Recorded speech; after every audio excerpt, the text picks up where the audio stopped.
फिर देवादिदेव श्री चंद्र प्रभु भगवान की जय, फिर श्री पार्श्वनाथ भगवान की जय, आचार्य चक्रवर्ती श्री शांति सागर जी महाराज की जय, आचार्य कल्पे स्वास्थ्य समृद्धि सागर जी महाराज की जय, जय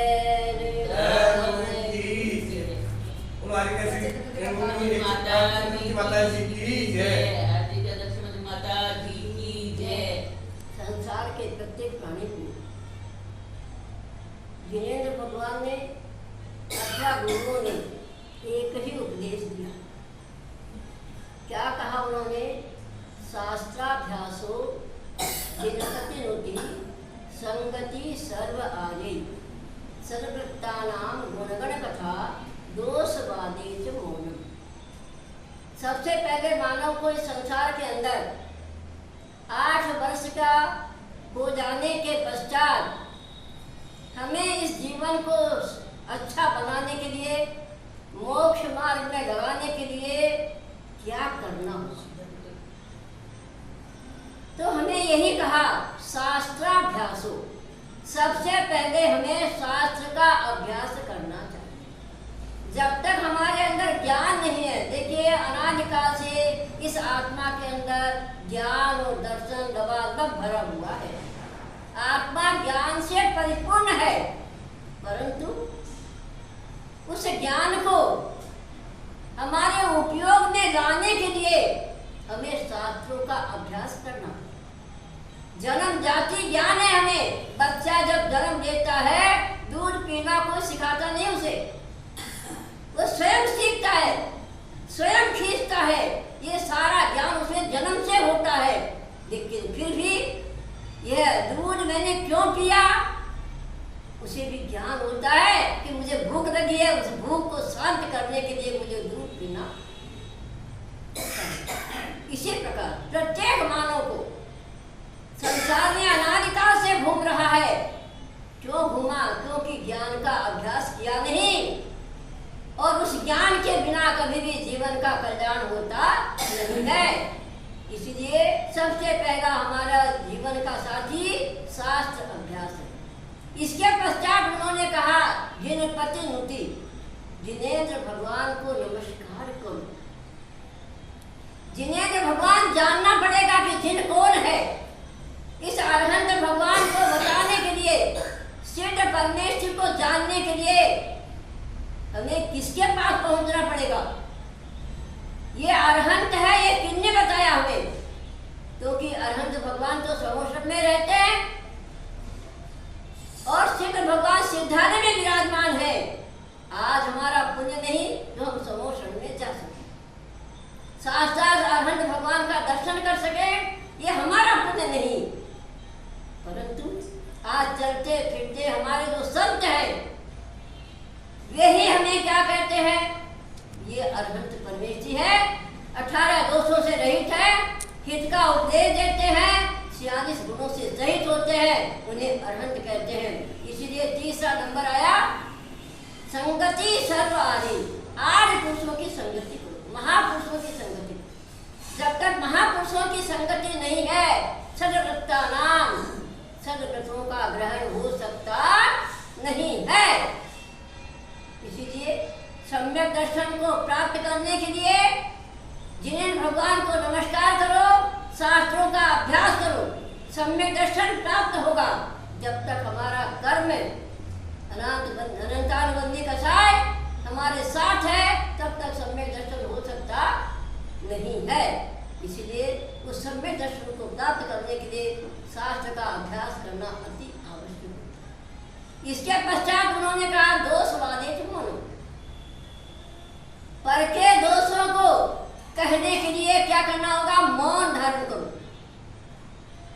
पर के दोष, हमारी क्या शक्ति है कि हम पर के दोषों को निकाल सकते हैं? इसलिए हमारे आचार्य कहते हैं कुएं को छानने की कोई आवश्यकता नहीं है। लोटे को छानो, जिसे हमें पानी पीना है, उस पानी को छानो। अगर उतना भी छान करके हमने पी लिया तो प्यास हमारी बुझ जाती है। कुएं को पानी की छानने की कोई आवश्यकता नहीं है। इसी प्रकार संसार के अंदर अनेक प्रकार के जीव होते हैं, अच्छे भी होते हैं, बुरे भी होते हैं, सारे होते हैं। उन सबको जब तक हम नहीं करेंगे पर क्या सुधर सकता है, पर को क्या सुधार सकते हैं हम।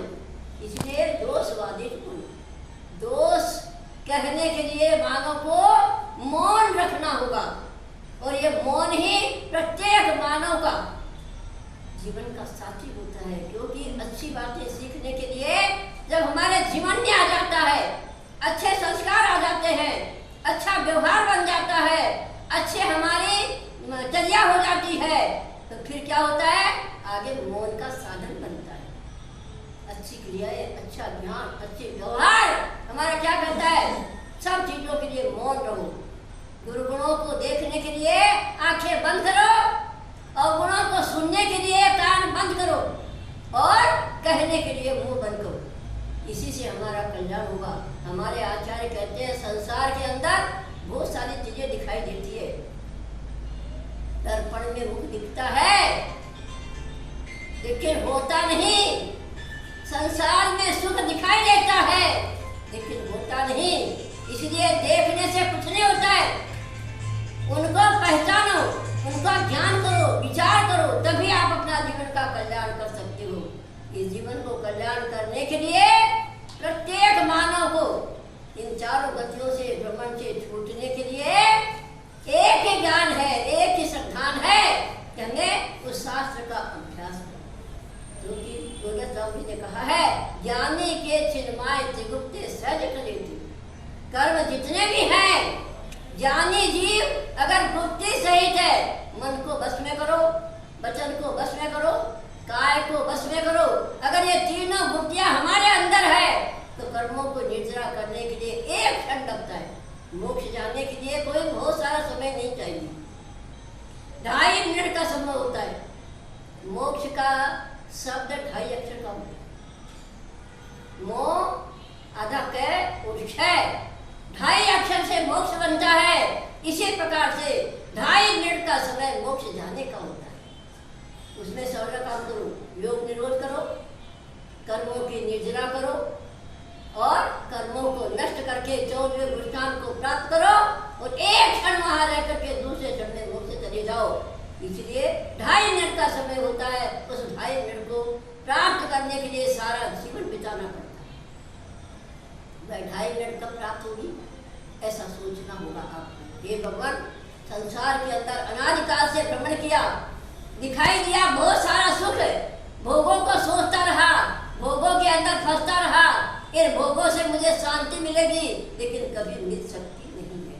क्योंकि 12 भावनाओं में बहुत सुंदर कहा है, रात दीना में दास भूय कर, सेवा करी तन के दी, सोतन मेरे कामन आयो, भूल रहो नींद नींद। रात दिन 24 घंटा इस शरीर की सेवा करते हैं, नहलाते हैं, धुलाते हैं, तेल लगाते हैं, खिलाते हैं, पिलाते हैं, फिर भी सेव करी तन के लिए। इस शरीर की मैंने बहुत सेवा करी, लेकिन सोतन मेरे काम नहीं आयो, ये शरीर मेरे काम नहीं आता है।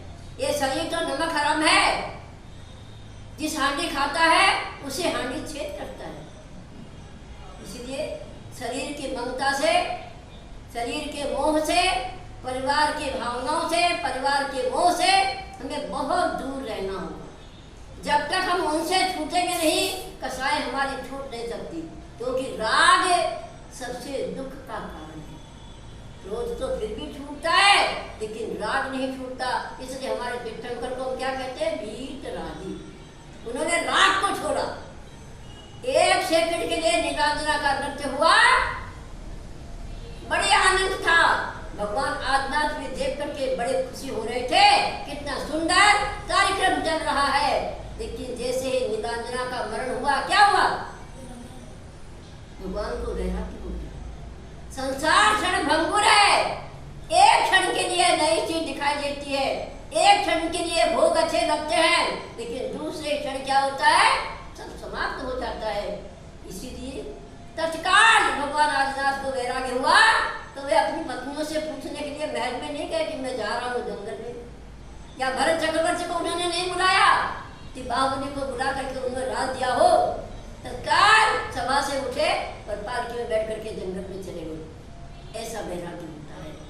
इसीलिए कहा है जीवन की किसी भी पल में वैराग्य उपज सकता है। संसार में रह कर प्राणी संसार को तज सकता है। संसार में रहकर मारी इन संसार को छोड़ता है। ऐसे हमारे आज्ञान भगवान क्षणिक मृत्यु को देख करके कि जब देवांगनाओं को सागरों भरे भोग रहे सुखों को होगा, फिर भी एक क्षण के अंदर मरण को प्राप्त हो जाते हैं। ये जीवन मनुष्य जीवन की आयु कितनी है?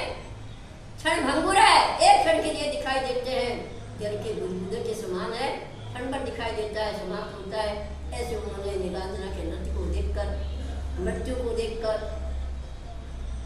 वैराग्य को प्राप्त हो गए और सभा से उठ करके जंगल को चले गए।